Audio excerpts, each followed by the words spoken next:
સમય પર. આજે હું તમને ચોમાસા થતા રોગો વિશે થોડું બે ત્રણ વાક્ય કહીશ. ચોમાસામાં થતા રોગ જેમ કે કોલેરા, ડેન્ગ્યુ, મરડો જેવા રોગો થાય છે.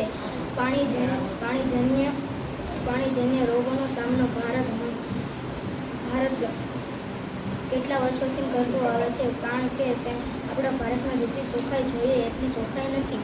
તો તેની માટે આપણે ફળોને ઢાંકીને ખાવા જોઈએ અને શાકભાજીને આપણે બહારથી લઈએ તો ધોઈને ખાવી જોઈએ. અને આપણે શાકભાજીનો ઉપયોગ એક દિવસમાં કરી લેવો જોઈએ. વધુ ટાઈમ લગીને શાકભાજીને ન રાખવું. મારું નામ પાઠક આદિત્ય છે. હું ધોરણ 8માં ભણું છું. આજે હું તમને ચોમાસાના રોગના ઉપાય સમજાવીશ. ચોમાસા ચાર માસમાં આવે છે, જેનાથી 4 માસમાં આપણે સાવધાન રાખવું પડે કે મચ્છર આપણા ઘરે ન આવી શકે. જ્યાં પાણી ભરાયેલું હોય એનો નિકાલ કરવી, કચરા પેટીમાં નાખવી, જેનાથી મચ્છર ન થાય. ચોખ્ખાઈ રાખવાની.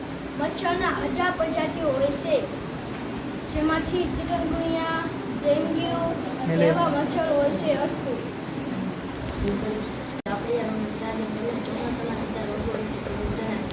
ચોમાસામાં થતા રોગો જેમાં ડેન્ગ્યુ, મલેરિયા જેવા છે, મચ્છરો, એવા રોગો થઈ શકે છે. અને આ ગંદકીવાળો ન કરવો, ઘરે જ્યાં કચરો ન નાખવો, સાફ રાખી તો આપણને તેવા રોગો ન થાય. ચોમાસામાં થતા રોગચાળા વિશે થોડું જણાવીશ. વર્ષાઋતુ આનંદદાયક ઋતુ તો છે જ, સાથે સાથે રોગદાયક ઋતુ પણ છે જ. ચોમાસામાં ગંદકીથી માખી મચ્છરો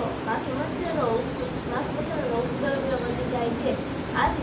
આથી વરસાદી પાણીનો યોગ્ય વિકાસ કરી સાફ સફાઈ અને સ્વચ્છતા પર ખૂબ ધ્યાન રાખવું જોઈએ.